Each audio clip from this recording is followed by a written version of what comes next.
ಸಚೇತನ ಕಾರ್ಯಕ್ರಮಕ್ಕೆ ಹಾರ್ದಿಕ ಸ್ವಾಗತ. ದಿನಾಂಕ 16/12/2025 ವಾರ ಮಂಗಳವಾರ. ಇಂದಿನ ವಿಷಯ ಋತುಮಾನದ ಬೆಳೆಗಳ ಪರಿಚಯ.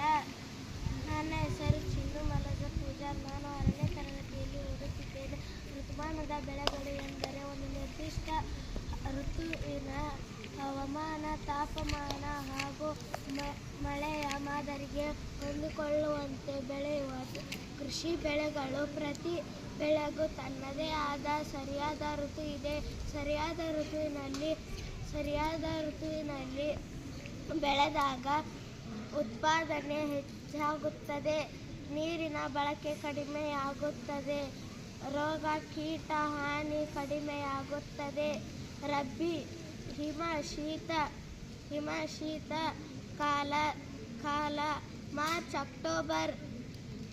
ಉದಾಹರಣೆ ಜೋಳ, ಗೋಧಿ, ಸಜ್ಜೆ, ಸಾಸಿವೆ, ಹೆಸರು.